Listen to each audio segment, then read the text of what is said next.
وہ بڑا ایک انفلوئنس والا پینل ہے جس کے اندر کلچرل پرسنالٹیز ہیں، جرنلسٹ ہیں، رائٹرز ہیں. سو وداؤٹ اینی فردر اڈو میں پہلا جو ہے سوال خود خان صاحب. السلام علیکم خان صاحب.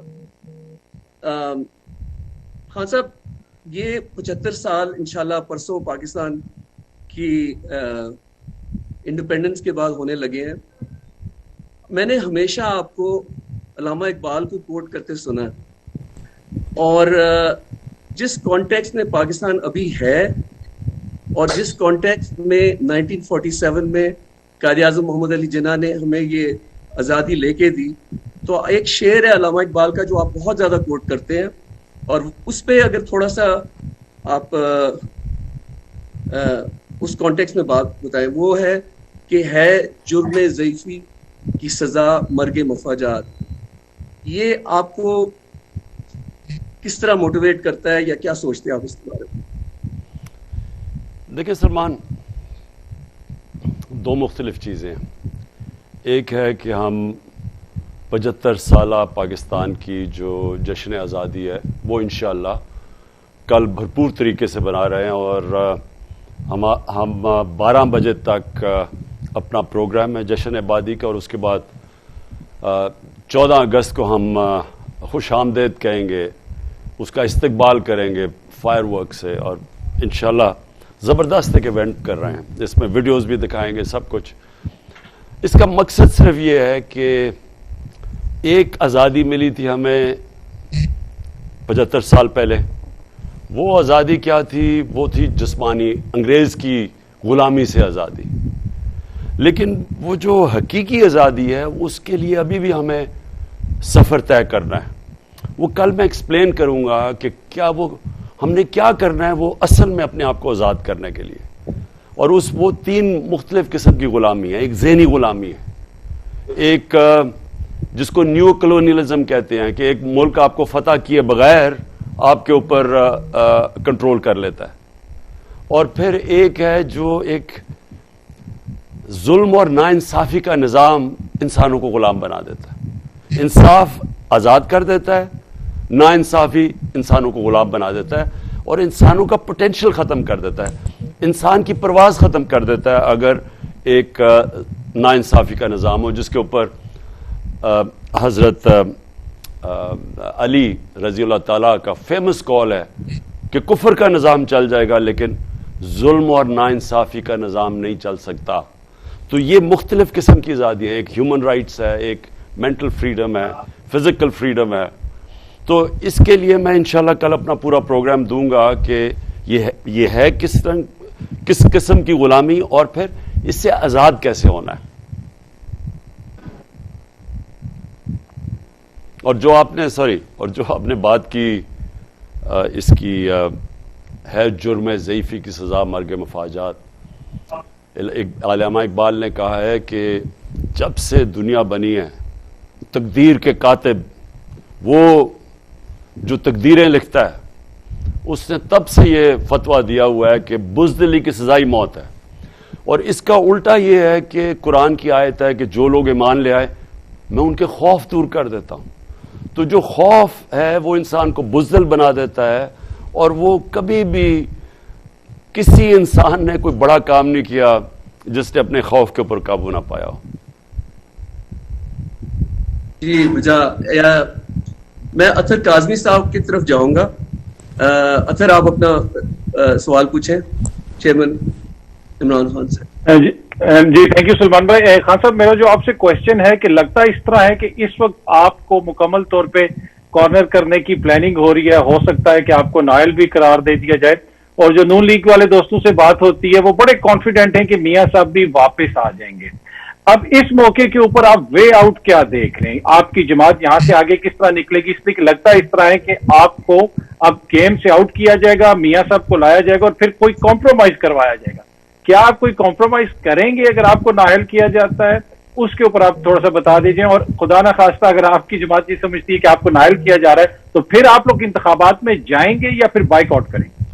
اچھا سر، پہلے تو یہ میں انشاءاللہ کل اپنے جلسے میں اس کی تفصیل میں بات کروں گا. لیکن دیکھیں، ہوا کیا ہے پاکستان میں؟ ایک بیرونی سازش تھی، بیرونی سازش کی وجہ سے رجیم چینج ہوئی، ہماری حکومت ہٹائی گئی، اور جنہوں نے یہ سازش کی تھی اندرونی اور بیرونی دونوں سازش کبھی کمپلیٹ نہیں ہوتی جب تک کہ ملک کے اندر میر جعفر اور میر صادق نہ ہو۔ میں لوگوں کو تاریخ کا بتاتا رہتا ہوں کہ ٹیپو سلطان کو بھی جب میر صادق چاہیے تھا انگریزوں کو ٹیپو سلطان کو گرانے کے لیے، اسی طرح سراج الدولہ کے لیے ان کو میر جعفر چاہیے تھا سراج الدولہ کو گرانے کے لیے۔ تو یہ اندرونی اور بیرونی سازش ہوتی ہے۔ تو یہ جب ہوا تو اس کے بعد انہوں نے یہ سمجھا کہ پارٹی اب ختم ہو جائے گی، مہنگائی تھی، یہ تھی، پروپیگنڈا اتنا زیادہ تھا۔ اگر آج مہنگائی دیکھیں تو تاریخی مہنگائی ہے۔ آج ذرا ٹی وی کے اوپر دیکھیں، ان چینلز کے اوپر، کیا وہ بات کر رہے ہیں مہنگائی کی؟ کیا وہ ان کو ہے کہ معیشت نیچے چلے گی، بے روزگاری بڑھ رہی ہے، انڈسٹری بند ہو رہی ہے؟ کوئی وہ باتیں کر رہے ہیں اس چیز کے اوپر؟ تو یہ پوری پلاننگ سے ایک سازش کا حصہ تھا۔ یہ جو میڈیا کے اندر پر ایک کیمپین چلی، یہ پرائم منسٹر مصدق جو منسٹر تھے تو وہ بھی ایسے پہلے میڈیا کیمپین چلی، پھر جو اپوزیشن پارٹیز تھی ان کے اوپر پیسہ چلا، انہوں نے مظاہرے کیے، یعنی جس طرح یہاں لانگ مارچز ہوئی، اور پھر مداخلت ہوئی اور ان کو گرا دیا۔ تو پہلے تو یہ بیرونی تھی، جو ان کو پہلا شوق ملا کہ پبلک سڑکوں پہ آ گئی اور بہت زیادہ رد عمل عوام کا آیا جب انہوں نے رجیم چینج ہوا۔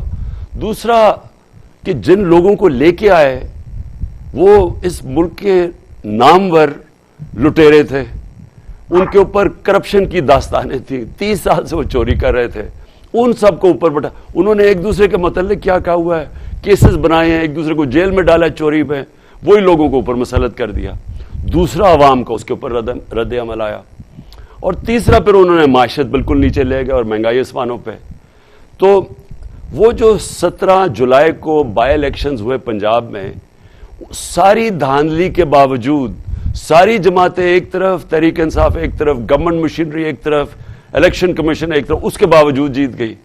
اب اس کے بعد یہ گھبرا گئے ہیں، اب یہ اپنے پلان سی پہ چلے گئے ہیں، اور وہ یہ ہے کہ اب کسی طرح ٹیکٹیکل ناک آؤٹ کیا جائے، مجھے ٹیکنیکل ناک آؤٹ کیا جائے، اور ان کا خیال ہے کہ اس کے بعد جماعت نیچے چلی جائے گی، اور اس کے لیے یہ فورن فنڈنگ کیس ہے، توشہ خانہ کیس ہے، یہ سارے وہ چیزیں ہیں جو کہ جس وقت بھی عدالت کے سامنے جائیں گی، میں آپ کو یقین دلاتا ہوں فیکٹس آئیں گے تو یہ کوئی کیسز ہی نہیں ہے، لیکن یہ تلوار لٹکا دی ہے۔ اور ان کا خیال یہ ہے، اور لانگ ٹرم پلاننگ کیا ہے کہ پہلے سختی کرو۔ آپ نے دیکھا ہے تحریک انصاف کے اوپر سختی ہے، وہ چینل کے اوپر ARY کے اوپر سختی کر دی ہے، سوچے چینل کو اس کو بین کر دی ہے۔ اب اس کا کیا قصور ہے کہ وہ اگر شہباز گل کوئی بات کہہ گیا ہے تو چینل کا کیا قصور ہے؟ وہ پلان یہ ہے کہ کوئی جو میری آواز ہو وہ بند کی جائے، اور آواز بھی بند کی ہو۔ جو مخالف چینلز ہیں، یہ ٹی وی پہ دیکھیں کس طرح کا شدید پروپیگنڈا چل رہا ہے، یہ فوج کو جو عمران خان نے یہ کہہ دیا، ہر چیز ڈھونڈی جا رہی ہے، یہ پورا پروپیگنڈا ہے، اس کے اوپر پیسہ چلا ہوا ہے، اور کوشش یہ ہے کہ پھر یہ پروپیگنڈا کے بعد کوئی بین آ جائے، اور پھر ڈیل یہ کی جائے کہ اچھا جی عمران خان کو بھی ہم اگر یہ بین ہٹاتے ہیں تو نواز شریف کا بھی وہ جو نااہل ہوا ہے وہ بھی ہٹا دیں۔ یار اس طرح کی کوئی باغین ہے، یہ اتنا خوفناک پلان ہے، اس سے پاکستان کو کوئی سمجھ ہی نہیں رہا کہ کتنا بڑا نقصان ہونا ہے۔ ایک پاکستان کی فیڈرل پارٹی کو پہلے، واحد پاکستان کی پارٹی ہے جو سارے صوبوں میں ہے، آج ایک اگر نیشنل ملک کو اکٹھا رکھ سکتی ہے، فیڈریشن کو، وہ تحریک انصاف ہے۔ باقی پارٹیز تو فیملی پارٹیز سکڑتی رہ گئی ہیں، ایک انٹیریئر سندھ میں، ایک سینٹرل پنجاب میں۔ تو پہلے تو ایک فیڈرل پارٹی جو کہ ملک کو اکٹھا رکھ سکتی ہے، اس کو کمزور کیا جا رہا ہے، پہلا یہ نقصان۔ دوسرا ایک آدمی جو 30 سال سے چوری کر رہا ہے، جس کا انٹرنیشنل انکشاف ہوا ہے، یہ جو پینما پیپرز، وہ تو دنیا میں ایک انکشاف ہوا، جن کے 4 فلیٹ، اربوں روپے کے فلیٹس لندن کے سب سے مہنگے علاقے میں مل گئے۔ اس کے بعد وہ آ گیا کہ وہ بیٹی کے نام پہ وہ فلیٹس لیے تھے نواز شریف نے، تو اس کے اوپر اس کو کنوکشن ہوئی ہے۔ اس کو کمپیئر کر رہے ہیں میرے سے یہ جو توشہ خانہ کیس ہے اور یہ جو فورن فنڈنگ کیس ہے اس سے کمپیئر کر رہے ہیں اور کسی قسم کی ڈیل کروا رہے ہیں. دیکھیں میں کسی ڈیل کا حصہ نہیں نہ بناؤں نہ بن سکتا ہوں. یہ جو ڈیل ہے یہ ڈیل پاکستان کی تباہی ہے. یہ وہ N R O type deal ہے. یہ این آر او 2 نواز شریف کو دینے کی کوشش کر رہے ہیں. پہلی دفعہ لے چکے این آر او. اس لیے پورا لائے عمل تو میں کل آپ کو بتاؤں گا اپنے انشاءاللہ جلسے میں. لیکن آج میں یہ کہنا چاہتا ہوں کہ یہ جو سازش چل رہی ہے یہ مجھے تو کوشش کر رہے ہیں کہ کسی طرح راستے سے ہٹایا جائے, لیکن اصل میں تو پاکستان کی کیوں ادھر دھکیل رہے ہیں پاکستان کو جو ہمارے دشمن چاہتے ہیں. جی خان صاحب, ایک 14 اگست پہ کافی سال پہلے میرے ساتھ 3 دوست تھے وائٹل سائنس, اور ہم نے دل دل پاکستان پیش کیا. اسی ٹائم پہ ریما خان جو تھیں انہوں نے, مجھے یاد ہے کہ فلمز میں آئیں اور ان کی بلندی, اگر میں غلطی نہیں کر رہا, ان کی آتے شروع میں بہت سپر ہٹ فلم تھی. تو ریما خان بھی انہوں نے جوائن کیا ہے, اور ان کا سوال آپ کے لیے. بہت شکریہ سلمان. اعوذ باللہ من الشیطان الرجیم, بسم اللہ الرحمن الرحیم. السلام علیکم خان صاحب. خان صاحب میرا آپ سے سوال کرنے سے پہلے میں یہ کہنا چاہوں گی کہ پاکستان کی 75 سالہ تاریخ میں آپ کا کردار ہم سب کے سامنے ہے. ایک کرکٹر کی حیثیت سے آپ نے آغاز کیا اور آپ نے بہت زیادہ کامیابیاں حاصل کی. اس کے بعد ایک پولیٹیشین کی حیثیت سے بھی آپ جب اس فیلڈ کے اندر آئے تو بھی آپ کا کردار ہمارے سامنے ہے. جو ہمیں سب سے زیادہ عام بات نظر آئی کہ آپ کے قول و فعل میں کوئی تضاد نہیں ہے. آپ نے شہرت اور پیسے کو بہت چھوٹی عمر میں دیکھا تو اس کا کوئی لالچ آپ کے اندر نہیں تھا. آج جس مقام پر آپ کھڑے ہیں میں آپ سے یہ سوال کرنا چاہوں گی کہ آپ دریا کے الٹے رخ اکیلے چل رہے ہیں. اتنی بڑی بڑی بیرونی طاقتوں کے سامنے آپ سیسا پلائی دیوار کی طرح کھڑے ہو گئے. گزشتہ 40-45 سالوں سے سب کانٹیننٹ کے اندر جن ممالک کو ہم ایڈز دیتے تھے آج ہم ان سے ایڈز لیتے ہیں. ہم سٹونج ایرا کی طرف واپس چلے گئے ہیں. تو میں آپ سے یہ پوچھنا چاہوں گی کہ آپ بیرونی طاقتوں سے بے خوف ہو کر صرف خدا پر اپنے ایمان اور یقین کے ساتھ تن تنہا کیسے آنے والے وقتوں میں پاکستان کو ترقی کی منازل کی طرف لے کر جائیں گے؟ دیکھیں ریما, میں آپ کو ایک بات بتاؤں. ہمارے بدقسمتی سے میں نے اپنی ساری زندگی میں دیکھا, کرکٹ میں نے دیکھا, پھر کرکٹ کے بعد بھی میں نے لوگوں کو دیکھا, کیونکہ مجھے اللہ نے وہ کرکٹ میں اس سٹیج پہ لے کے گیا جو بڑے کم کرکٹرز پہنچتے ہیں, اور ہمارے ملک میں تو شاید 1-2 کھلاڑی وہاں پہنچے ہوں. تو وہ میں نے سارا سٹیج دیکھا, پھر مجھے عزت بھی ملی. پھر میں جب اس کے بعد نکلا تو تب بھی میں بڑے مختلف قسم, کیونکہ میں نے ایک دم بجائے کرکٹ میں رہنے کے میں نے ایک نئی زندگی, ہاسپٹل بنانا اور فنڈ ریزنگ, پھر اس کے بعد پالیٹکس تیسری میری زندگی تھی. تو میں ساری وقت لوگوں کو ملتا رہا مختلف قسم کے. دیکھیں میں آپ کو ایک بات بتاتا ہوں, اللہ نے انسان کو اشرف المخلوقات بنایا. ہم اللہ کی سب سے عظیم مخلوق ہیں. فرشتوں کو کہا کہ انسان کے سامنے جھکو, کیونکہ شیطان نے جب نہیں جھکا تو اللہ نے کہا تمہیں نہیں پتا میں نے کتنی صلاحیت دی ہے. مولانا رومی اس کو ایک اور طرح کہتے ہیں کہ اللہ نے انسانوں کو کہتے ہیں جب تمہیں پڑھ دیے تو تم کیوں چونٹیوں کی طرح رینگتے ہو. کہنے کا مقصد یہ ہے کہ ہم سب میں اللہ نے بہت صلاحیتیں دی ہیں. ہمارے میں مسئلہ کیا آ جاتا ہے کہ ہم زمینی خداؤں کو, ہم بت پرستی لگ جاتے ہیں راستے میں. ہم خوف کا بت پوجا کرنا شروع کر دیتے ہیں کہ مجھے کوئی ذلیل کر دے گا, میں فیل ہو جاؤں گا, مجھے کوئی مار دے گا, مجھے میری رزق, میری نوکری چلی جائے گی. یہ سارے جو یہ خوف کا بت ہے یہ انسان کو روک دیتا ہے اپنی مقام پہ پہنچنے کے, اپنی خواب کے پیچھے. تو ہمارے نبی صلی اللہ علیہ وسلم جو ایک ہمیں اللہ کا حکم ہے کہ ان کی زندگی سے سیکھو, تو وہ بھی تو ایک, ہم نے ان کی زندگی سے کیا سیکھا. وہ انسان جو صادق اور امین تھا 40 سال, وہ صرف 10 سال, جب 40 سال کے بعد ان کو نبوت ملی, 10 سال صرف 40 لوگ مسلمان ہوئے تھے. ہر قسم کی مشکل ان کو اٹھانی پڑی. تو اللہ نے ہمیں ان کی زندگی سے کیا سکھایا کہ انسان کے ہاتھ میں صرف انہوں نے نیت اور کوشش دی ہے.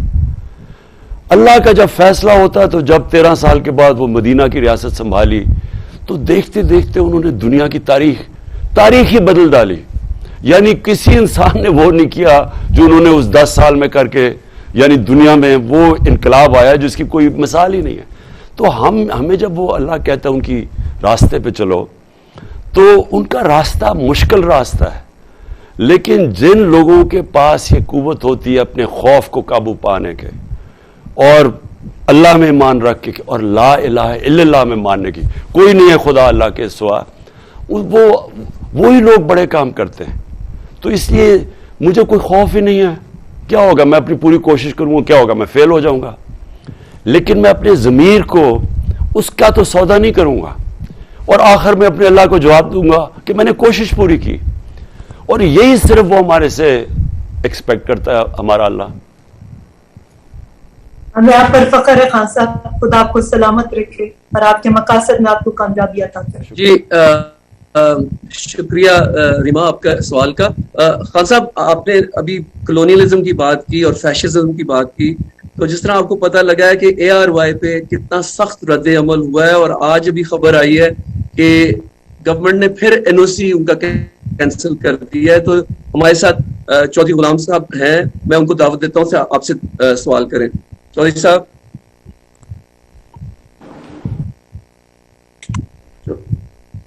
چودھری صاحب جا رہے ہیں میسج کے نہیں, ان کو میری آواز نہیں آ رہی چودھری صاحب کو. تو حبیب اکرم صاحب آپ کو میری آواز آ رہی ہے؟ جی بالکل آ رہی ہے سلمان بھائی, آپ کی آواز. حبیب صاحب آپ خان صاحب سے سوال کریں. خان صاحب آج بھی ہم میڈیا کے حوالے سے بات کر رہے ہیں کہ ایک ٹیلی ویژن چینل کی بندش کی باتیں ہو رہی ہیں. آپ کے چیف آف سٹاف کو کچھ کہنے پہ پکڑا گیا ہے, اور کسی بھی صحافی کے لیے اس سے زیادہ دکھ دینے والی بات نہیں ہوتی کہ کسی کو اس کے لفظوں پہ پکڑا جائے کہ وہ کسی رائے کا اظہار کر رہا ہو. بہرحال وہ ہمارے قانون اور دستور کے تابع رہ کے جو کچھ بھی ہے اس میں ظاہر ہے انہیں کچھ قانون کے دائرے کے اندر رہنا چاہیے تھا, یا وہ ہیں, اس کا فیصلہ عدالت کرے. خان صاحب شکوہ بھی ہے آپ سے کچھ پرانا, اور آج کے حالات بھی ہیں جو شکوے پہ مجبور کرتے ہیں اور تھوڑی سی امید پہ بھی. آپ کے دور میں, دور حکومت میں بھی میڈیا پہ سختیاں آئی, اگرچہ کوئی چینل بند نہیں ہوا لیکن کافی سختیاں آپ کی طرف سے بھی آئیں. اب کیا ہم توقع کریں کہ جب آپ کو دوبارہ اقتدار ملتا ہے تو آپ کی رائے میڈیا کے بارے میں مختلف ہوگی اور آپ کا جو ایکشن ہے میڈیا کے بارے میں وہ زیادہ فرینڈلی ہوگا؟ ابھی میں سب سے پہلے تو ایک چیز واضح کر دوں کہ مجھے کبھی آزاد میڈیا سے خوف نہیں آیا. آزاد میڈیا سے کون ڈرتا ہے؟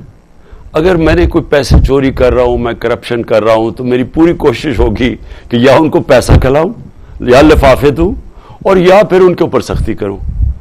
اور یہی وہ لوگ جن کو خوف تھا کرپشن کے کیسز جن کے اوپر تھے, اور آپ کو پتہ ہے 30 سال سے کن کے اوپر یہ کیسز تھے, اور یا پھر میں قانون توڑوں, غیر قانونی چیزیں کروں, لوگوں کو پکڑ کے مار رہا ہوں اسی طرح جو 3 بجے لوگوں کو گھر سے پکڑ لوں, تو تب مجھے ہوگا کہ میں میڈیا کو کنٹرول کروں. میں آپ کو یقین دلاتا ہوں کہ 3.5 سال میں مجھے کبھی میڈیا سے نہ خوف تھا کہ میرے کوئی کیس ایکسپوز کریں گے, نہ میں کوئی قانون توڑ رہا تھا. مجھے صرف ایک مسئلہ آتا تھا, فیک نیوز. اور فیک نیوز ملک کو نقصان پہنچاتا تھا, یا پھر فیک نیوز ایسا ہوتا تھا کہ جو ایک گورنمنٹ کی کریڈیبلٹی کو ہٹ کرتا تھا. مثلا میرے اوپر کوئی لگا دیا کہ جی میں نے انلیگل کام کیا ہے, میں پرائم منسٹر ہوں پاکستان کا, اور میں نے تب بھی میڈیا پہ نہیں کیا, میں نے جا کے عدالت میں کیس کیا. اور سوچیں as a prime minister 2 cases کیے, وہ بھی عدالت میں, مجھے بھی نہیں انصاف ملا. لیکن فیک نیوز کا مسئلہ ہمارا یہ تھا کہ مجھے کبھی نہیں بھولتا, ہم نے چائنا جانا تھا اور بڑا ضروری تھا کیونکہ ہمیں چائنا سے اس وقت سپورٹ چاہیے تھی, اپنے ریزروز ہمارے, ہم جب آئے تھے بینکرپٹ تھا ملک. تو جانے سے پہلے یا 2 فیک نیوز نکلی 2 میجر اخباروں میں کہ عمران خان نے فیصلہ کیا ہے سی پیک کو ریویو کرنے کا. اب یہ فیک نیوز تھی. چائنا کے اندر مصیبت پڑ گئی, ہمارا امبیسڈر ایئرپورٹ پہ آیا, اس نے کہا جی یہ وہاں سے نیوز آئی ہے, انہوں نے ہماری ایکسپلینیشن مانگی ہے, اب ہم جا رہے ہیں ان سے سپورٹ مانگنے کے لیے.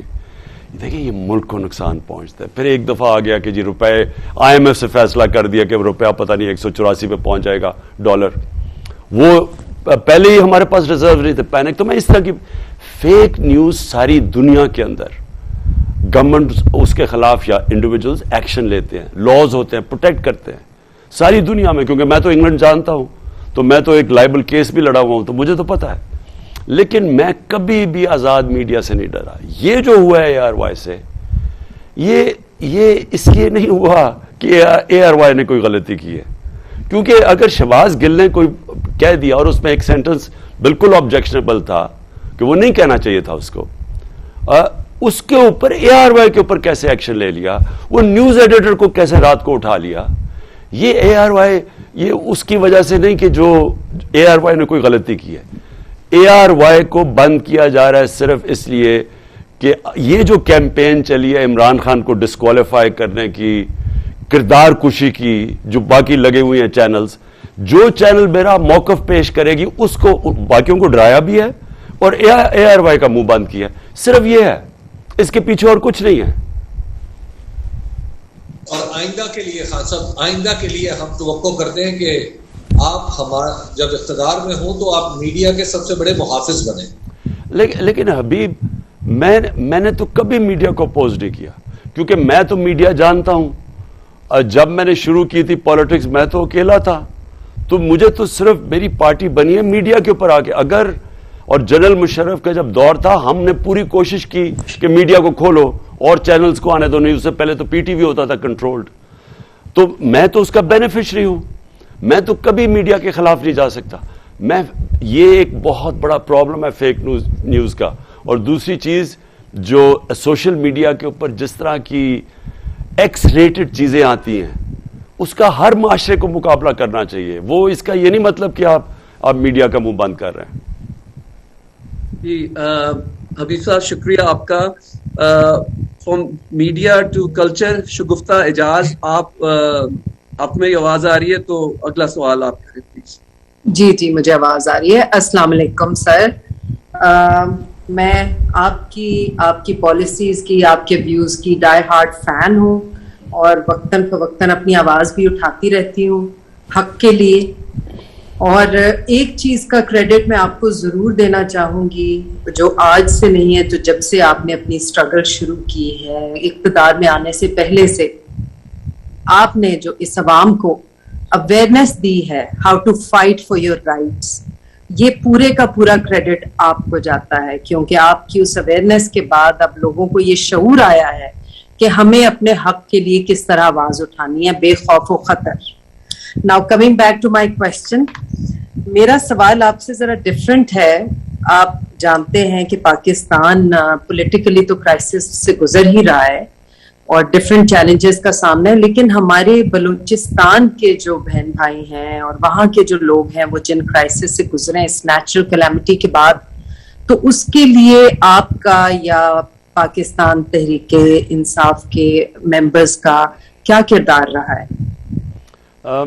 شگفتہ دیکھیں, یہ جو بلوچستان کے اندر ابھی فلڈز آئے ہیں, اس کی یہ ایک کا پنجاب گورنمنٹ جدھر تحریک انصاف کی گورنمنٹ ہے اس نے پورا اس کے اوپر کام کیا ہے. دوسرا کہ پختونخوا کی گورنمنٹ ہے, ان کا خیر ان کا اپنا بھی ساؤتھ کا جو ایریا تھا ادھر فلڈ آیا ہوا ہے. اور تیسری جو بلوچستان کی گورنمنٹ ہے وہ کوشش کر رہی ہے, اور پھر فیڈرل گورنمنٹ.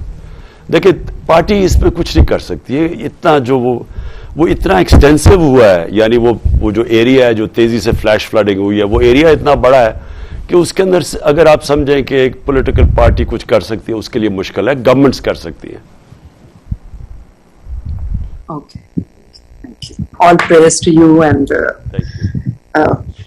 شکریہ خان صاحب. طارق متین صاحب آپ بیٹھے ہوئے ہیں کافی دیر سے, پہلے تو آپ کا سوال جاتا ہے, پوچھیے. خان صاحب السلام علیکم. آپ کو اور پورے پاکستان کو جو 75واں یوم آزادی ہے یہ مبارک. سوال میرا یہ ہے کہ یہ جو آپ کی حکومت کے گرانے والے ہیں, ان تمام لوگوں نے یہ کہا ایک سے زائد بار آن ریکارڈ کہ نومبر میں جو تبدیلی آنی تھی اس تبدیلی کے نتیجے میں ہم سب کو لٹکا دیا جاتا. ہماری ایسی کی تیسی ہو جاتی.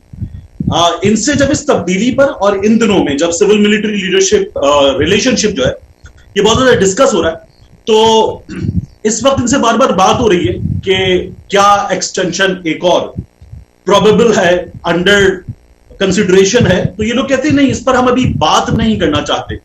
مجھے حیرت ہوتی ہے کیونکہ ادارے میں اتنی صلاحیت ہے کہ کوئی گیپ پیدا نہیں ہوگا قیادت کا, تو ان کو جواب دینا چاہیے. میرا آپ سے سوال ہے کہ آپ کی رائے میں کیا ایک عدد ایکسٹینشن اور ہونی چاہیے؟ دیکھیے, ایک ہمیں چیز سمجھنی چاہیے. یہ اس وقت پوری کیمپین چلائی ہوئی ہے کہ تحریک انصاف کو جس طرح فوج سے لڑانے کی کوشش کی جا رہی ہے, اور میں پھر سے کہتا ہوں یہ بڑی خطرناک کیمپین ہے, اور یہ ہمارے دشمنوں کے سوٹ کرتی ہے کیمپین. جب میری گورنمنٹ تھی تو آپ اگر ہندوستان میں اخبار پڑھیں اور جو مغربی اخبار پڑھیں جو کہ ہمارے خیر خواہ نہیں ہیں, وہ مضبوط پاکستان نہیں چاہتے. وہ کیا کیمپین کر رہے تھے کہ جی عمران خان فوج کا پتلا ہے. سارا وقت وہ کوشش یہ کر رہے تھے, کیونکہ گورنمنٹ کی اور سول ملٹری ریلیشن شپ اتنی زبردست تھی کہ ہم سب ایک پیج پہ تھے. اس سے ہم کرائسس سے نکلتے جا رہے تھے. ہمارا جو وہ دیکھیں کرونا کا جو کرائسس ہے وہ اتنا بڑا کرائسس تھا, اور وہ یہ یاد رکھیں کہ صدی میں ایک دفعہ اتنا بڑا کرائسس آتا ہے. تو اس کرائسس کے اندر جس طرح ہم نکلے ہیں, جس طرح سارے ملک کے ادارے سب نے مل کے لڑے, اور اس میں پاکستانی فوج کا بہت بڑا رول تھا. انہوں نے تو وہاں باہر جو ہمارے دشمن تھے ان کو یہ چیز پسند نہیں آ رہی تھی, تو بار بار بھڑکاتے تھے کہ جی عمران خان تو پتلا ہے فوج کا, وہ تو جو کہتی ہے فوج کہتی ہے. اور ایک fake sites, web sites discover ہوئی, اور تحریک انصاف کے لوگوں نے, ہمارے سوشل میڈیا نے ڈسکور کیا, جسے کہتے ہیں کہ یورپین یونین EU کی جو تھی سائٹس, یہ جو فیک انہوں نے سائٹس بنائی ہوئی تھی, جو ڈسکور کی ڈس انفارمیشن لیب, جس کے اندر ہندوستان سے 800 سائٹس بنائی ہوئی تھی, اور وہ پاکستان کے خلاف مسلسل پروپیگنڈا کر رہی تھی. اور وہ کیا تھا کہ صرف اٹیک ہو رہا تھا عمران خان کو اور پاکستانی فوج کو. تو جو لوگ نہیں چاہتے ملک مضبوط ہو, وہ چاہتے ہیں کہ سول ملٹری ریلیشن شپ اچھی نہ ہو. اب وہی لوگ ہیں جو اس وقت کئی پاکستانی صحافی تب اس یورپین یونین یہ جو ڈس انفارمیشن لیب کا حصہ تھے پاکستان سے, باقی باہر بھی تھے. اب وہی لوگ کوشش کر رہے ہیں کہ کسی طرح پاکستان کی سب سے بڑی پارٹی تحریک انصاف اور فوج کے اندر کسی طرح لڑائی ہو, کسی طرح آپس میں تنازع ہو. یہی ہوا تھا ایسٹ پاکستان میں. پاکستان کی سب سے بڑی پارٹی کا ٹکراؤ ہو گیا تھا پاکستانی فوج کے ساتھ, اور ملک ٹوٹ گیا تھا. ملک کو کمزور کرنے جو چاہتے ہیں وہ چاہیں گے کہ ایک ملک کی جو فیڈریشن کو اکٹھا رکھ سکتی ہے, اس پارٹی کے خلاف وہ فوج کے اور اس کے آمنا سامنا ہو جائے. یہ ہیں پاکستان کے دشمن. یہ اس کے اندر شامل ہیں, یہ جو سارے چور اکٹھے ہوئے ہیں جو اپنے آپ کو PDM کہتے ہیں, یہ سارے ایک دوسرے کو کرپٹ کہتے تھے. انہوں نے کیسز بنائے کرپشن کے ایک دوسرے کے اوپر, ان کی پوری سٹیٹمنٹس ہیں. انہوں نے ایک دوسرے کو کہا یہ کتنا کرپٹ ہیں, پیٹ پھاڑ کے پیسہ نکال دوں گا تو گھسیٹوں گا. یہ ساری چیزیں آن ریکارڈ ہے. اب یہ سب اکٹھے ہو گئے ہیں, اور ان کا ایک انٹرسٹ ہے. ان کو پتا ہے کہ اب الیکشن کے اندر یہ تحریک انصاف کا مقابلہ نہیں کر سکتے. ان کو خوف طاری آ گیا ہے الیکشنز کا. اب ان کی پوری کوشش ہے کہ پوری کیمپین چلائیں کہ کسی طرح یہ ثابت کریں کہ فوج اور تحریک انصاف فوج کے خلاف ہے. فوج کے خلاف کیسے؟ کوئی پارٹی جس کا جینا مرنا پاکستان میں ہو, جن کے کوئی باہر بڑے بڑے لندن میں اور باہر پراپرٹیز نہ ہو, دبئی میں بڑی بڑی پراپرٹیز نہ ہو, جن کا بیس پاکستان ہو, وہ کیوں چاہیں گے کہ پاکستانی فوج کمزور ہو؟ کیونکہ مسلمان دنیا کے اندر اگر آج آپ دیکھیں تو مسلمان ملکوں کا حال کیا؟ جو مسلمان ملک اپنی حفاظت نہیں کر سکتا, سیریا سے لیں, لیبیا سے لیں, صومالیہ, یمن, سارے ملک دیکھیں تباہی مچی ہوئی ہے. ہمارے ملک کے انٹرسٹ میں ہے ایک تکڑا فوج کا ادارہ, اور جو بھی اس کو کمزور کرنے کی کوشش کرے گا وہ پاکستان کے دشمنوں کا ساتھ دے رہا ہے، اور یہ سازش چل رہی ہے اس وقت. تو یہ جو آپ نے بات کی، ہماری کوشش ہونی چاہیے کہ فوج کے اندر جو بھی میرٹ کے اوپر بہترین لوگ ہیں وہ اوپر آئیں. یہ نہ ہو کہ میں کہوں کہ میرا آرمی چیف ہو، کوئی فلانا کوئی اس کا آرمی چیف ہو. میرٹ کے اوپر جو بیسٹ لوگ آتے ہیں ان کو اوپر آنا چاہیے. ہمارا کیا کنسرن ہے اس کا؟ دنیا کے اندر باہر بھی آرمی چیف بنتے ہیں، برطانیہ میں کبھی سنا ہے اس کے اوپر کوئی ڈسکشن بھی ہوتی ہے؟ میرٹ پہ ہوتا ہے بن جاتا ہے. شکریہ خان صاحب. خان صاحب، آپ نے پچھلے 26 سال میں یہ جو شعور ہے پورے پاکستان میں، اور خاص کر کے جو آرٹس اینڈ کلچر کمیونٹی ہے، وہ کم لوگ ہیں جو سامنے آتے ہیں، لیکن ان میں بھی بہت زیادہ ایک بیداری ہے، ایک شعور ہے. میں فیصل قریشی کو انوائٹ کرتا ہوں کہ آپ سوال پوچھیں چیئرمین عمران خان صاحب. السلام علیکم سر، آئی ہوپ آپ ٹھیک ٹھاک ہوں گے، اور ہمیشہ سے آپ کے ساتھ ہمارا ساتھ رہا ہے، دعائیں رہی ہیں، اللہ پاک آپ کو پھر کامیاب کرے، اور وی آر ویری ہوپ فل، اور ہمیشہ ہم آپ کے ساتھ ہی ہیں.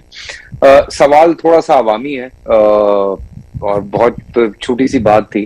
ہم آئے دن پڑھتے ہیں، دیکھتے ہیں سوشل میڈیا پہ بھی، نیوز میں بھی، جب عدالت کی طرف سے کوئی فیصلہ آتا ہے تو لوگ جس طرح سے شور مچاتے ہیں کہ عدالتوں کے فیصلے صحیح نہیں ہو رہے، اور یہ عدالتیں صحیح نہیں کر رہی ہیں، یہ کیا چل رہا ہے سارا کچھ. تو جو عام آدمی ہے اس کے ذہن پہ جو اثر پڑتا ہے، اس کو بھی یہ احساس ہوتا ہے کہ شاید اگر اتنے بڑے بڑے جو لوگ ہیں، I am not talking about Tehreek Insaf, کیونکہ تحریک انصاف کی ہمیشہ سے یہی کوشش رہی ہے کہ انصاف پسند ہی رہیں، لیکن میں جنرل بات کر رہا ہوں. تو وہ جو عام انسان ہیں، جو عام لوگ ہیں، ان کا یہ پرسیپشن بنتا جا رہا ہے کہ شاید عدالتوں میں صحیح فیصلے نہیں ہو رہے. سو اس پہ اکثر کبھی بات ہوتی ہے تو لوگ ناراض بھی بہت ہوتے ہیں، لیکن میں چاہتا ہوں کہ اس کے بارے میں آپ بھی تھوڑی سی روشنی ڈالیں. دیکھیے، پہلے تو فیصل، کیا ہماری عدالتوں کی اور ہمارا جو جسٹس سسٹم ہے اس کو بہتر ہونا چاہیے، اس میں اصلاحات ہونی چاہیے؟ بالکل ہونی چاہیے.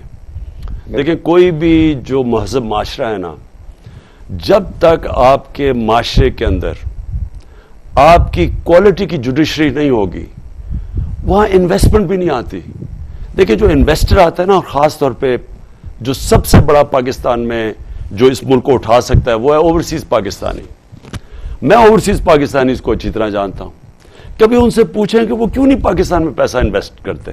وہ دبئی میں کر دیتے ہیں، کئی ملیشیا میں کر دیتے ہیں، کئی بنگلہ دیش میں بھی چلے گئے، پاکستان میں کیوں نہیں کرتے؟ وہ سب سے بڑی ایک چیز آپ کو بتائیں گے کہ ان کو کانٹریکٹ انفورسمنٹ کے اوپر اعتماد ہی نہیں ہے، کہ اگر ان کا کانٹریکٹ ہو اور وہ کوئی رینیگ کر جائے تو ان کا پیسہ ڈوب جائے گا. تو ان کو یہ جو ہمارا جسٹس سسٹم ہے، اس کی امپروومنٹ ہمیں چاہیے اگر ہم نے ملک کو اٹھانا ہے. اور یہ کہیں بھی آپ چلے جائیں، رول آف لا جتنا زیادہ ہوگا اتنی زیادہ انویسٹمنٹ آئے گی اس ملک میں. یہ دنیا اٹھا کے دیکھ لیں کہ آپ کے ملک میں ریسورسز ہوں گے بھی نہیں زیادہ، اثاثے بھی نہیں زیادہ ہوں گے ملک کے اندر، لیکن خوشحال ہوگا ملک، کیونکہ ان کا جسٹس سسٹم کام کر رہا ہے. ایک بڑی اچھی سیئنگ ہے ونسٹن چرچل کی، کہ جب وہ پورا حملہ ہو رہا تھا، ہٹلر کی فوجوں کا یورپ فتح کر لیا تھا، جب برطانیہ کو خوف آ گیا تھا کہ کیا ہم بچیں گے بھی یا نہیں، بمباری ہو رہی تھی، تو لوگوں نے جب چرچل سے پوچھا کہ کیا ہم بچ جائیں گے، تو اس نے جواب دیا، کیا ہماری عدالتیں انصاف دے رہی ہیں؟ انہوں نے کہا دے رہی ہیں. کہتا پھر کوئی طاقت ہمیں نہیں ختم کر سکتی. تو یہ یاد رکھیں، جو جسٹس سسٹم ہے نا، وہ ہے corner stone of a civilised society. اب آ جائیں کہ لوگ مانتے نہیں ہیں فیصلے. دیکھیں، اگر میں کرپٹ آدمی ہوں نا، اور اگر میں نے چوری سے پیسہ بنایا ہے، تو میں کبھی بھی نہیں چاہوں گا کہ آپ کی عدالتیں صحیح معنی میں چلیں، کیونکہ اگر وہ چلیں گی تو میں پکڑا جاؤں گا. سو ان کی پوری کوشش ہوتی ہے عدالتوں کو متاثر کرنے کی، پیسے چلاتے ہیں، ججز کو پیسے دیتے ہیں. اس ملک کے اندر ڈنڈوں سے اٹیک کیا گیا سپریم کورٹ کو جب وہ نواز شریف کا کیس سننے لگے تھے کرپشن کا. پھر ایک چیف جسٹس کو بگایا اور پھر پیسے چلائے، بریف کیس چلوائے اس چیف جسٹس کو ہٹانے کے لیے. تو یہ تو ہماری تاریخ ہے.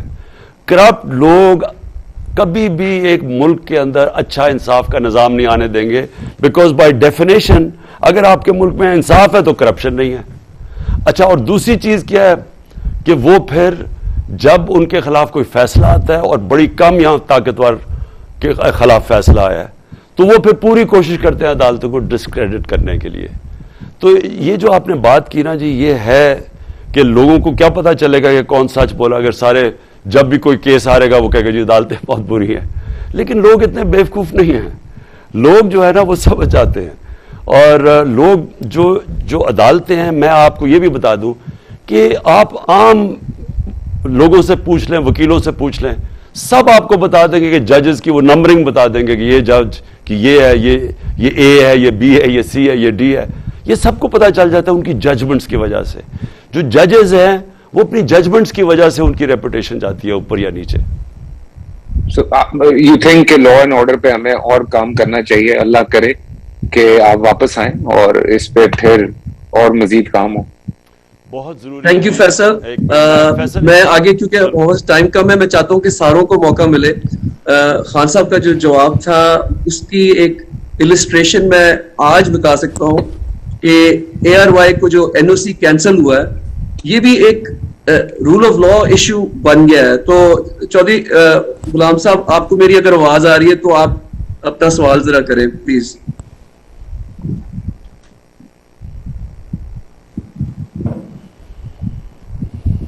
آپ کو انمیوٹ کر دیں, چودھری صاحب انمیوٹ کر دیں. آگے آواز. جی جی. عمران خان جو ہے پاکستان کی 75 سالہ تاریخ میں قائد اعظم محمد علی جناح کے بعد اگر سب سے بڑا پاپولر عظیم قیادت جو ہے وہ آئی ہے تو وہ عمران خان کی شکل میں آئی ہے. اور اس میں کوئی شبہ نہیں کہ پاکستان کی عوام اور قوم جو ہے آج کروڑوں کی تعداد میں ان کے ساتھ کھڑے ہو گئی ہے, اور پوری دنیا میں جدھر جدھر پاکستانی ہیں ادھر ادھر پاکستان کے لیے وہ سمجھتے ہیں کہ عمران خان میجر کنٹریبیوشن ان کی ہے اور یہ پاکستان کو آگے لے کے جا سکتے ہیں.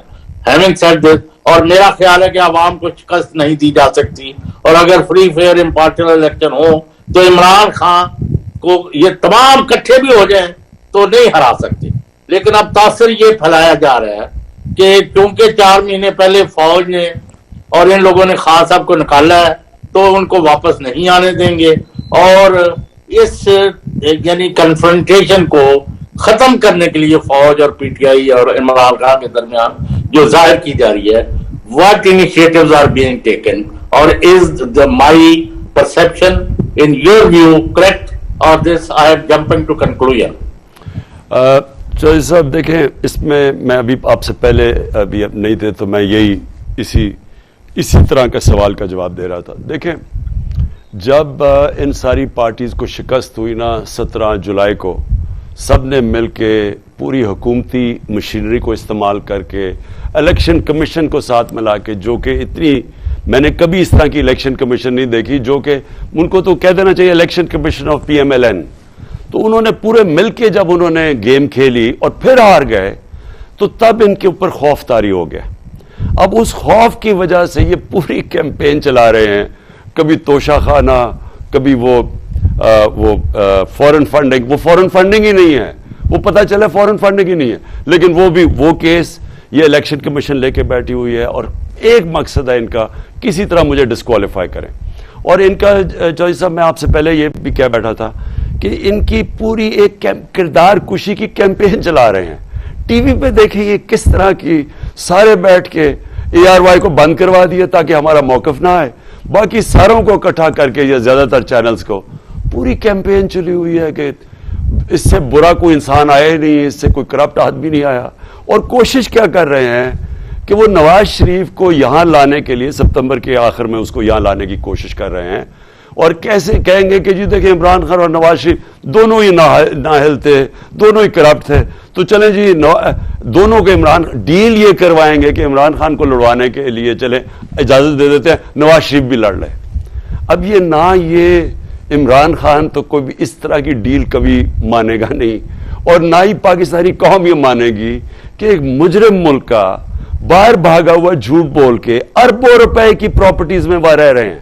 یہ اس کے 4 فلیٹ وہ اربوں روپے کی، ایک رسید نہیں، پیسہ کدھر سے آئے؟ کیونکہ چوری یہاں سے پیسہ چوری کر کے باہر گیا، اور اس کے بعد بیٹا رہ رہا ہے کوئی 10 ارب کے گھر میں، وہ جو ہے 1 ہائیڈ پارک میں، وہ جو حسن شریف. یعنی ان لوگوں کو کمپیئر کر رہے ہیں میرے ساتھ کہ جی فوراً اس نے کوئی سائن کر دیا سرٹیفکیٹ وہ اکاؤنٹس کے اوپر، اس کو کر رہے ہیں اور ملا کے اس کو کوشش کر رہے ہیں کہ ہمیں ایک ہی ترازو سے تولا جائے. تو میں سمجھتا ہوں کہ یہ جو بھی کر رہے ہیں ان سے بیوقوف لوگ ہیں ہی کوئی نہیں. یہ لوگوں کو بھیڑ بکریاں سمجھتے ہیں، یہ سمجھتے ہیں کہ پبلک اتنی بیوقوف ہے کہ جو بھی یہ کریں گے پبلک مان جائے گی. اور یہ جب بھی الیکشن آئے گا انشاءاللہ پبلک کو سامنے دودھ کا دودھ پانی کا پانی آ جائے گا. سب کے سامنے میں چیلنج کرتا ہوں، یہ سارے بھی مل کے لڑیں گے نا، یہ تحریک انصاف کو نہیں روک سکتے انشاءاللہ. یہ انشاءاللہ یہ ہارون آپ کو میری اگر آواز آ رہی ہے اپنے آپ کو انمیوٹ کر دیں پہلے.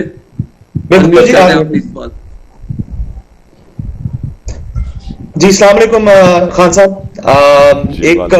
ایک شہر ہے پاکستان کا جو کہ مجھے لگتا ہے کہ جس کا کوئی والی وارث نہیں ہے. میں اوریجنلی تو لاہور سے ہوں but for the past couple of years میں کراچی میں سیٹلڈ ہوں, اور مجھے کبھی کبھار کچھ اس کے ایسے ایسے حصوں میں جا کے ایسا لگتا ہے کہ جیسے I am probably in Syria یا بغداد کے اندر کہیں پھر رہا ہوں, کیونکہ سڑکوں کا اور کچھ عمارتوں کی ایسے حالات ہیں کہ جیسے لگتا ہے کہ وہاں پہ بم گرائے گئے ہیں. تو پلیز کچھ بتائیں کہ how do we intend to fix Karachi and what's the plan for Sindh, especially for Sindh, because I think that's the only way out for Karachi right now. ورنہ تو مجھے کوئی hostage city ہی لگتی ہے. So please. جی ہارون دیکھیں, ایک تو انشاءاللہ پورا میں اب سندھ کی تیاری کر رہا ہوں, انٹیریئر سندھ کی, اور وہاں ساری قوم کے سامنے میں یہ وعدہ کرتا ہوں کہ ایک ایسی کیمپین کروں گا جو کہ سندھ کی تاریخ میں بڑی کم لوگوں نے دیکھی ہوگی. اور زیادہ جو آج ظلم ہے وہ اندرون سندھ کی عوام سے ہے. جتنا وہاں ان کو جیسے رکھا جاتا ہے, نہ ان کے حقوق ہیں, جو پیسہ ان کے اوپر خرچ ہونا ہوتا ہے وہ چوری کر کے باہر لے جاتے ہیں. اوپر جو وہ یہ زرداری اور اس کی پوری جو اس کو کہتے ہیں زرداری سسٹم, یہ سارا جو سندھ کے اوپر یہ بیٹھے ہوئے ہیں اور پیسہ چرا کے وہاں سے ہر چیز پہ یہ کانٹریکٹس پہ پیسے چراتے ہیں. یہ سب کو پتہ ہے. یہ جو میں باتیں کہہ رہا ہوں آپ کسی سندھی سے جا کے پوچھ لیں کہ وہ آپ کو زرداری سسٹم بتا دے گا. سب کو پتہ ہے کیا ہو رہا ہے. وہ پیسے چوری کر کے ہر چیز پہ پیسہ چوری کرتے ہیں. تو یہ جو اندرون سندھ کے لوگ ہیں وہ سب سے ڈپرائیوڈ ہیں. اور کراچی کولیٹرل ڈیمیج ہے. کراچی کا کیا مسئلہ ہے, اندرون سندھ سے ووٹ لیتے ہیں اور وہ جب سندھ کی حکومت سنبھالتے ہیں تو کراچی جو ملک کا فائنینشیل کیپٹل ہے اس کے اوپر بجائے پیسہ خرچ کرنے کے وہ اپنی کنسٹیچوئنسی میں تھوڑا پیسہ خرچ کر کے باقی چوری, اور ریکارڈ چوری ہے سندھ کے اندر پچھلے 14 سالوں میں جتنا پیسہ چوری ہوا ہے وہاں. اور یہ کبھی بھی کراچی ٹھیک نہیں ہو سکتا ایسے. کراچی کا صرف ایک طریقہ ٹھیک ہونے کا, اور میں بار بار یہ کہتا ہوں کہ ایک لوکل گورنمنٹ سسٹم چاہیے. ڈائریکٹ الیکشنز کراچی کے چاہیے. کراچی کی سٹی گورنمنٹ چاہیے جیسے کہ لندن کی سٹی گورنمنٹ ہے, جیسے کہ نیو یارک ہے, جیسے پیرس ہے, جیسے تہران کی ہے, ممبئی کی ہے. وہ اپنے پیسے اکٹھے کرے اور کراچی پاکستان جس طرح میں نے کہا فائنینشیل کیپٹل ہے پاکستان کا, ادھر سے پیسہ اکٹھا کرے اور وہ پھر اس پورے وہ اس کے کنٹرول میں ہو. سیروج سسٹم, پانی کا نظام, سب کچھ وہ گورنمنٹ کے ہو. اور میں آپ کو یقین دلاتا ہوں کہ اگر وہ اسی طرح چلایا جائے جس طرح کہ دنیا میں بڑے بڑے شہر چلتے ہیں تو کراچی بڑی تیزی سے اٹھ سکتا ہے. لیکن جس طرح ابھی کراچی چلایا جا رہا ہے کہ سندھ کے ڈیولپمنٹ فنڈ سے کراچی کی الوکیشن آتی ہے, وہ کبھی بھی اتنا پیسہ نہیں ہوگا کہ کراچی کو ٹھیک, یہ کھنڈر ہی بنا رہے گا. شکریہ خان صاحب. ہمارے 3 سوال رہتے ہیں. شہاب الدین آپ کو اگر میری آواز آ رہی ہے تو آپ پلیز اپنا سوال پوچھیں. جی السلام علیکم خان صاحب, مخدوم شہاب ہے. سب سے پہلے تو آپ کو اور پوری قوم کو 75واں یوم آزادی مبارک, اس دعا کے ساتھ کہ اپنی زندگیوں میں ہم جو حقیقی آزادی کا دن ہے یا اس کی صبح ہے وہ بھی کسی دن دیکھ ہی لیں. خان صاحب دو بڑے امپورٹنٹ کوسچنز ہیں. ایک تو ظاہری بات ہے پوری قوم کے سامنے ہے کہ مقتدر حلقوں کے ساتھ جو تعلقات ہیں ان میں سرد مہری آئی, لیکن کوسچن یہاں پر یہ ہے کہ کیا کوئی بیک ڈور رابطے یا پھر کوشش یا پھر مفاہمت کی کوششیں دوسری سائڈ سے کی جا رہی ہیں یا آپ کی طرف سے یہ راستے کھلے ہیں؟ اور دوسرا بڑا امپورٹنٹ اس وقت کوسچن ہے جو خیبر پختونخوا کے کچھ علاقوں کے اندر ایک مرتبہ پھر دہشت گردی کی لہر آ رہی ہے, اس پر ایک نیریٹو بنانے کی پوری کوشش کی جا رہی ہے کہ اس کا قصوروار بھی عمران خان ہے اور آپ کی پالیسیز ہیں اور جی آپ کی وہاں پر گورنمنٹ ہے. اور obviously جس طرح سے آپ نے اس سے پہلے بھی کہا کہ وہاں پر آپ کو تو اس میں بھی سازش, obviously اس میں ایک سازش کی بو بھی آتی ہے کہ کہیں آپ کی گورنمنٹ جو خیبر پختونخوا میں ہے اسے کمزور کرنے کی کوشش تو نہیں ہے. تو what do you have to say on this? دیکھیں پہلے آپ نے یہ جو بات کی نا کہ رابطے کے لیے ڈورز کھلے ہیں, تو وہ تو ہمیشہ پولیٹیکل لوگ ہمیشہ اپنے دروازے کھلے رکھتے ہیں. اور یہ یعنی ہم نے بندوق سے مسئلے تو نہیں حل کرنے ہوتے نا, ہم نے تو بات چیت سے کرنے ہوتے ہیں. تو وہ تو ہماری سارا وقت دروازے کھلے رہیں گے.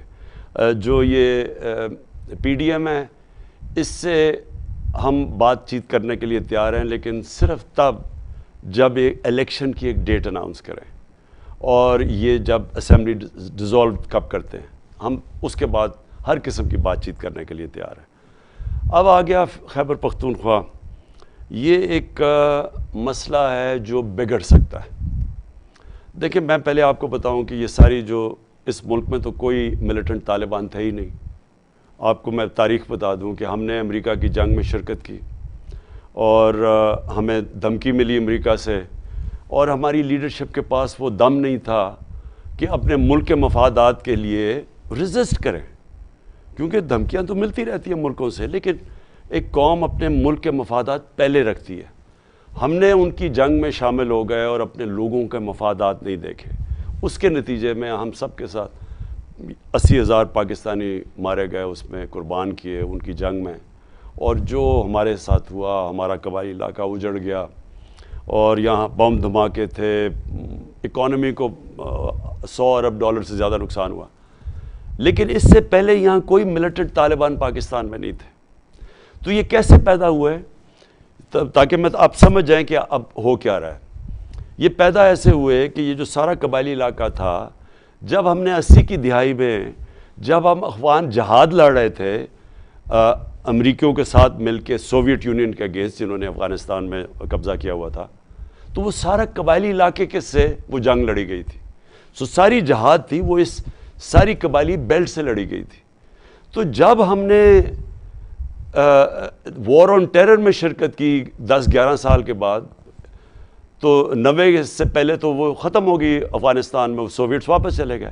تو جب 2001 کے بعد امریکی آ گئے افغانستان میں, تو اب انہی لوگوں کو ہم کہہ رہے ہیں کہ پہلے تو جہاد تھی جب سوویٹس آئے تھے, لیکن اب امریکی آ گئے ہیں تو اب یہ دہشت گردی ہے. تو یہاں قبائلی علاقے کے لوگوں کو وہ ظاہر ہے انہوں نے ہمارا بیانیہ نہیں مانا, تو ادھر سے ریزسٹنس آنی شروع ہو گئی. اور کیونکہ وہاں طالبان تھے تو انہوں نے اپنے آپ کو پاکستانی طالبان کہنا شروع کر دیا. تو یہ موومنٹ اصل میں اس لیے تھی کہ یہ سمجھتے تھے کہ ہم کیونکہ امریکہ کی حمایت کر رہے ہیں اور امریکہ نے وہ افغانستان کے لوگوں کے اوپر قبضہ کیا ہوا ہے, تو اس کی سمپتھی میں, اور انہوں نے پہلے جہاد بھی لڑی تھی سوویٹس کے خلاف, تو یہ پاکستان کے خلاف ہو گئے. اور یہ ادھر سے شروع ہوئی ٹی ٹی پی. انہوں نے اپنے آپ کو طالبان تھے زیادہ ہمارے قبائلی علاقے کے لوگ. اب وہ آہستہ آہستہ ہمارے دشمن کود پڑے اس میں, ان کے اندر انہوں نے ویریس گروپس بنا دیے. وہ گروپس باہر سے ہمارے دشمن فنڈ کر رہے تھے ہمارے اگینسٹ, تو آخر میں کوئی 30-40 گروپس بن گئے وہاں, تو ہماری تباہی ہوئی.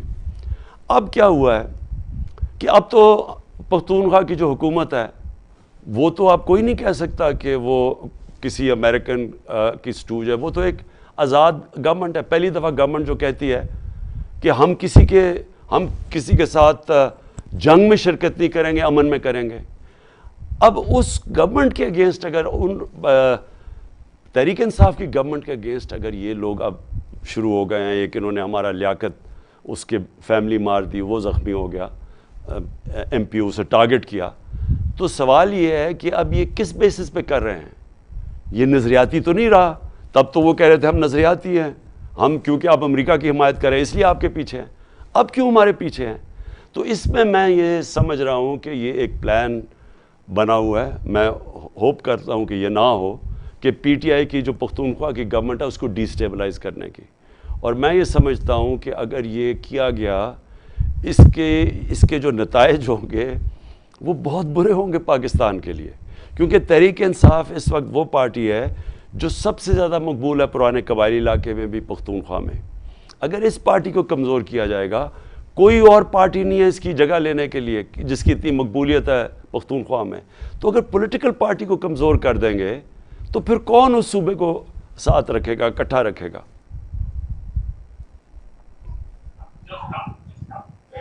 جی شکریہ خان صاحب. بالکل آپ صحیح کہہ رہے ہیں کہ 1980 کے ٹیکٹکس استعمال کر رہے ہیں 21ویں صدی میں, جہاں سوشل میڈیا ہے, ٹویٹر سپیسز ہیں اور انفارمیشن بند نہیں کی جا سکتی. اور اس کا ایگزامپل ہے اسامہ غازی انتظار کر رہے ہیں. اسامہ آپ اپنے آپ کو انمیوٹ کر دیں اور آپ سوال اپنا پوچھیں پلیز. السلام علیکم خان صاحب. آپ بھی کہہ چکے ہیں کہ یہ پی ڈی ایم حکومت پھنس چکی ہے, پی ڈی ایم والے بھی کہتے ہیں ہمیں تو لایا گیا. تو اب وہ آفر بھی کرتے ہیں کہ جی پہلے آپ کے پی اور پنجاب کی اسمبلیاں تحلیل کر دیں تو ہم جنرل الیکشن کا وعدہ کرتے ہیں. تو آپ کو یہ ٹریپ لگتا ہے یا آپ اس بارے میں سوچ رہے ہیں؟ ہم بالکل دیکھیں, اگر یہ کہتے ہیں کہ ایک الیکشن ڈیٹ دے دیتے ہیں تو ہم سب مل کے اپنی ساری اسمبلیز ختم کر دیتے ہیں, تو یہ تو بڑی اچھی چیز ہے. لیکن یہ ابھی تک تو ہمیں کوئی انڈیکیشن نہیں ہے. دیکھیں ان کے اندر سے مکس سگنلز آ رہی ہیں. پی ڈی ایم ایک وہ لوگوں کا اکٹھے ہوئے ہیں جن کے کوئی انٹرسٹ ہی مختلف ہیں. اب آصف زرداری چاہے گا ہی نہیں کہ سندھ کی گورنمنٹ چلی جائے, کیونکہ اگر اس کی گورنمنٹ چلی گئی تو میں آپ کو یقین دلاتا ہوں فری اینڈ فیئر الیکشن میں وہ کبھی بھی اب واپس نہیں آ سکتا سندھ کے اندر. تو وہ اس کو پکڑ کے بیٹھا ہوا ہے. نواز شریف پہلے چاہ رہا تھا کہ فوری طور پہ الیکشن ہو, اب وہ ڈر گیا ہے جب اس نے دیکھا یہ جو پی ٹی آئی پنجاب میں سویپ کر گئی ہے بائی الیکشنز میں, اب وہ بھی ڈر گیا ہے. اب وہ کنفیوز اسٹیٹ کے اندر بیٹھا ہوا ہے. شہباز شریف بڑی دیر کے بعد جیسے اچکن پہنی ہے تو یہ اس سے چمٹا ہوا ہے, لیکن ان کی اکانومی نیچے جا رہی ہے, یا مہنگائی جو اس وقت لوگوں سے جو حالات ہیں لوگوں کے مہنگائی میں, خاص طور پہ اب بجلی کے بل جب آ رہے ہیں, جو اب یہ پٹرول اور ڈیزل حالانکہ انٹرنیشنل مارکیٹ میں نیچے آ گئے ہیں, ابھی انہوں نے اتنا اوپر رکھا ہوا ہے. تو ایک ساری عوام کے اندر یہ نیچے گرتے جا رہے ہیں. جو سب کہتے تھے کہ شہباز شریف کوئی بہت بڑا جینیس ہے, وہ سارا دودھ کا دودھ پانی کا پانی ہو گیا آج. تو ان کا گراف نیچے جا رہا ہے. الیکشن کرنے سے یہ ڈر رہے ہیں. تو ان کے اندر کنفیوژن ہے, کرنا کیا چاہتے ہیں. پاکستان کی اگر کوئی بھی پاکستان کا سوچ رہا ہے تو صرف ایک ہی چیز ہے کرنے کی, اور وہ ہے صاف اور شفاف الیکشنز, بیکاز اس سے پولیٹیکل سٹیبلٹی آ جائے گی, اور پولیٹیکل سٹیبلٹی کے بعد ہی اکنامک سٹیبلٹی آئے گی.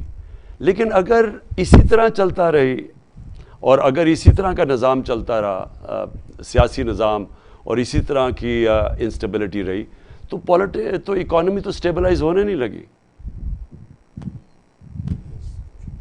جی شکریہ. اور خان صاحب بہت اچھا ایک کمپریہنسو آپ نے اوور ویو دیا ہے. میں منیب کو دعوت دوں گا کہ منیب آپ انمیوٹ کر کے اپنا سوال پلیز پوچھیں چیئرمین عمران خان صاحب سے. جی بسم اللہ الرحمن الرحیم. السلام علیکم خان صاحب. سب سے پہلے تو میں آپ کو یہ بتانا چاہوں کہ 2009 میں جب آپ بیکر یونیورسٹی میں لیکچر دینے آئے تھے, میں اس وقت سے آپ کا فین ہوں اور آپ کا فلیگ بیئرر رہا ہوں. ایم کیو ایم کے مشکل دور بھی ہم نے گزارے ہیں اور آپ کا ساتھ دیا, اور انشاءاللہ آگے بھی دیں گے. خان صاحب کوشچن میرا یہ ہے کہ اگر جو کرنٹ فاسسٹ گورنمنٹ ہے, اگر یہ آپ کو کنارہ کشی جو آپ کو کارنر کرنا چاہ رہی ہے جوڈیشری کے تھرو, اگر یہ نہیں کر پاتی اور فاسسٹزم میں اندھے ہو کے اگر یہ آپ کو گاڈ فاربڈ خدا نہ خواستہ اگر آپ کو اریسٹ کرنے کی طرف جاتی ہے, جس کا آپ بھی پہلے کہہ چکے ہیں, تو اس سچویشن کے اندر خان صاحب آپ کا جو سیکنڈ لیڈرشپ ہوگی وہ کون ہوگی جو لیڈ کرے گا پارٹی کو, اور کارکنوں کے لیے اور فالوورز کے لیے کیا رائے عمل ہوگا؟ Question number 1. کوشچن 2 یہ خان صاحب کہ بہت سارے آپ کے ایسے بھی آپ کے ممبرس اسمبلی کے جو آپ کو چھوڑ کے گئے, تو اس چیز کی خان صاحب کیا گارنٹی ہے کہ نیکسٹ ٹائم آپ جن کو ٹکٹ دیں گے وہ جو ہے وہ پیسوں کی خاطر لوٹے نہیں ہوں گے؟ اور جتنے بھی لوگ آپ کو چھوڑ کے گئے ہیں ان میں سے سب سے زیادہ دکھ آپ کو کس سے ایک ایسی شخصیت کے آپ کو چھوڑ کے جانے کا ہوا؟ تھینک یو سو مچ. دیکھیں پہلے تو اریسٹ کرنے کی آپ بات کر رہے ہیں, بالکل یہ فیشزم میں ڈسینڈ کر گیا پاکستان.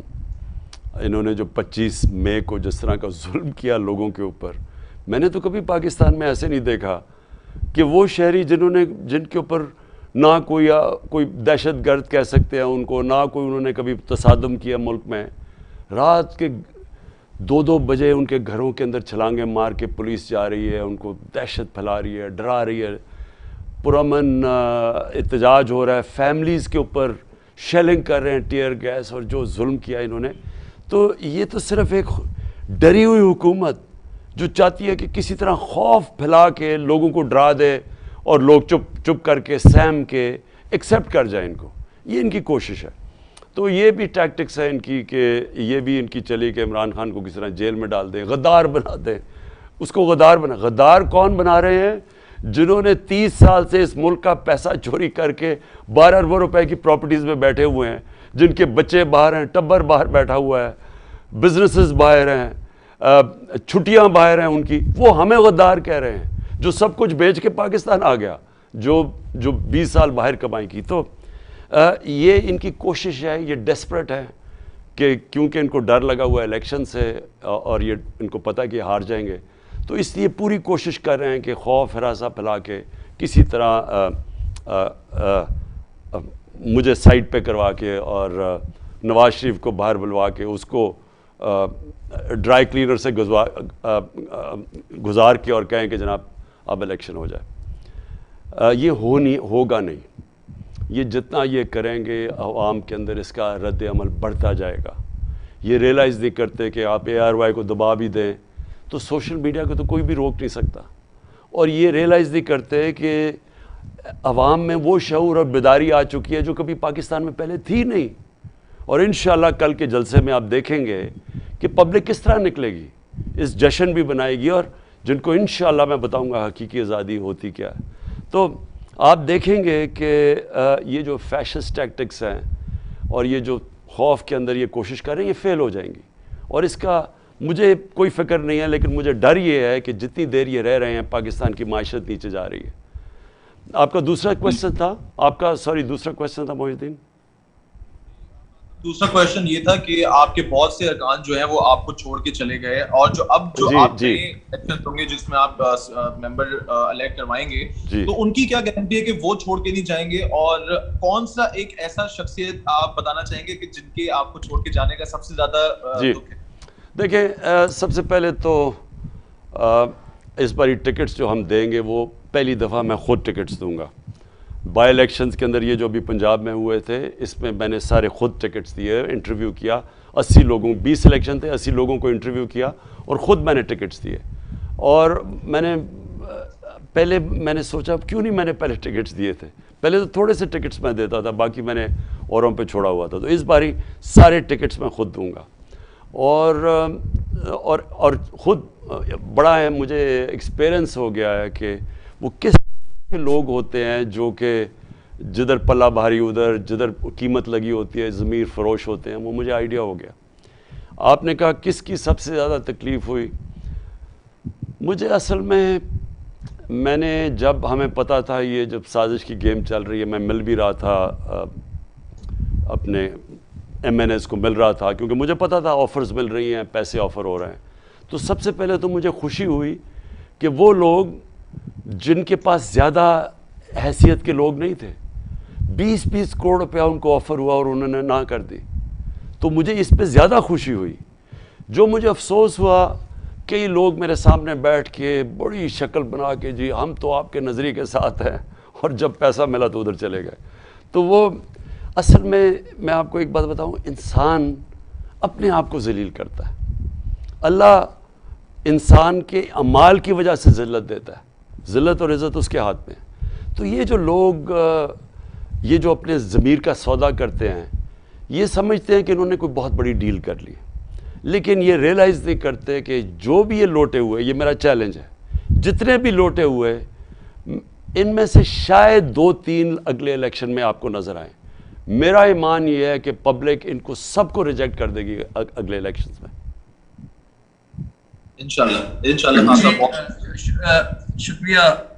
خان صاحب، مجھے ابھی آپ جو بات کر رہے تھے تو میں پچھلے 4 مہینے میں پورا کرس کراس جو پاکستان کیا آپ کے ساتھ، ایک مجھے امیج جو میری ذہن میں کبھی بھی نہیں جائے گا، چیچا وٹنی میں جب آپ اپنے یہ بائی الیکشن کی جلسے کے لیے جا رہے تھے تو ہمیں فون پہ بتایا گیا کہ پانی میں سب کچھ ڈوب چکا ہے اس جلسے پہ, اور ہم نے خود دیکھا کہ مطلب کوئی سوچ بھی نہیں سکتا کہ کوئی انسان نکلے گا اس دن, اتنی بارش ہو رہی تھی. لیکن جب وہ وہاں پہنچے چیچا وٹنی میں, ادھر ہزاروں لوگ, عورتیں, بچے, جوان, معذور, کہاں کہاں سے چل کے گارے کے اندر مڈ میں, شلواروں کی قمیض.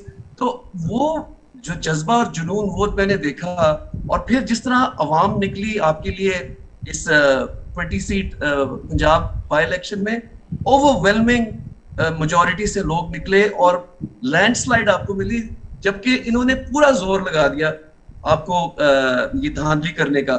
تو میں آخر میں یہ اپنے پینل کا شکریہ ادا بھی کہتا ہوں اور آپ سے لیکن یہ سوال پوچھتا ہوں کہ قائد اعظم نے 40 سال جدوجہد کی, اور آپ نے مجھے خود کہا کہ ان کو نہیں پتا تھا کہ پاکستان حاصل ہوگا یا نہیں ہوگا. اب بھی آپ 26 سال آپ کی جو یہ جدوجہد ہے, اور کل شام کو ہاکی اسٹیڈیم کے اندر 13 اگست کو آپ ایک بہت بڑا جشن اور ایک جلسہ کرنے جا رہے ہیں. آپ کی کیا ایکسپیکٹیشنز ہیں, اور اگر آپ اس کو کمپیئر کریں کہ قائد اعظم کے ذہن میں کیا ہوگا 1947 میں اور آج 2022 میں آپ کے ذہن میں کیا ہے؟ دیکھیں سلمان, 26 سال میں نے پولیٹکس کیا, اور یاد رکھیں کہ 26 سال سے پہلے مجھے اللہ نے کرکٹ کے اندر جو عزت دی تھی وہ شاید کسی پاکستانی کو بھی نہیں دی تھی, اور پاکستان کے اندر بھی, پاکستان سے باہر بھی. تو جب میں پولیٹکس میں آیا تھا تو میرا تو کوئی 14 سال لوگوں نے مذاق اڑایا تھا کہ یہ یعنی بیوقوف ہے, یا لوگ ہنستے تھے کہ یہ کبھی بھی کامیاب نہیں ہوگا. لیکن میں آپ کو ایک چیز کہنا چاہتا ہوں کہ سب سے پہلے تو جو آج میری اس قوم کے اندر اللہ نے شعور ڈالا ہے, جو بیداری پیدا کی ہے, اگر مجھے اس 26 سال کی پولیٹکس میں جو سب سے زیادہ خوشی ہوئی ہے وہ ایک زندہ قوم کو دیکھ کے خوشی ہوئی ہے. کہ میں نے پہلی دفعہ دیکھا ہے کہ میں نے عورتوں میں جو شعور دیکھا ہے, تو میں نے بچوں کے اندر, یعنی وہ جب کیمرہ جاتا تھا ہمارے جلسوں میں اور بچوں سے پوچھتے تھے تو اتنے بچے بھی ان کو پتہ ہوتا تھا, یعنی وہ بات کرتے تھے, ان کو چیزوں کی ایشوز کی سمجھ آ گئی تھی کہ جی پیسہ چوری کر کے باہر لے گئے ہیں اور رجیم چینج. تو یہ جو میں نے دیکھا تھا یہ میں نے کبھی پاکستان میں پہلے نہیں دیکھا, اور مجھے سب سے زیادہ خوشی اس کو دیکھ کے ہوئی کہ اقتدار کے تو بڑے مشکل 3.5 سال تھے, تو کہ وہ تو صبح سے لے کے شام تک کام ہی تھا, اور کوئی یعنی وہ ایک بڑا ہی مشکل فیز تھا. لیکن خوشی مجھے اس سے ملی ہے آپ پچھلے 3 مہینے میں. اب یہ آپ کہیں کہ آگے کہ قائد اعظم کس طرح کا پاکستان چاہتے تھے. میں کل قائد اعظم کی ایک ان کی جو اسپیچ ہے اس کا ایکسرپٹ بھی سناؤں گا لوگوں کو کہ کیا یہ وجہ تھی. 40 سال انہوں نے ایک آزادی کے لیے جدوجہد کی. پہلے کوشش کی ہندو مسلم یونٹی کے ایمبیسڈر بن کے کہ ہم انگریزوں کے خلاف مل کے آزاد کریں, اور پھر جب پتہ چلا کہ وہ جو کانگریس کے لوگ تھے وہ ہندوؤں کے لیے آزادی چاہ رہے تھے, وہ مسلمانوں کے لیے نہیں چاہ رہے تھے, تو تب قائد اعظم پھر مسلم لیگ کی طرف گئے اور ان کو ریئلائز کیا کہ یہ جو نریندر مودی کا ہندوستان ہے اس میں تو مسلمان 2nd کلاس سٹیزن ہے. تو قائد اعظم نے تب بھی کہہ دیا تھا, تو وہ میں کوٹ بھی دکھاؤں گا. اب قائد اعظم کیوں چاہتے تھے کہ ایک آزاد ملک بنے, اور علامہ اقبال کی جو ساری فلسفہ تھا مسلمانوں کو جگانے کا غلامی سے, وہ سارا تھا کیا کہ صرف ایک خوددار قوم, ایک غیرت مند قوم, وہی صرف بڑے کام کر سکتی ہے, اسی کی صرف پرواز اوپر جا سکتی ہے. تو ہم ادھر سے جو سفر ہمیں انہوں نے اتنی قربانیاں دے کے پاکستان بنایا, تو ہم نے جو سفر طے کرنا تھا, ہماری پرواز اوپر جانی تھی, بدقسمتی سے وہ اوپر نہیں گئی, کیونکہ ہم نے حقیقی آزادی ہمیں ملی نہیں.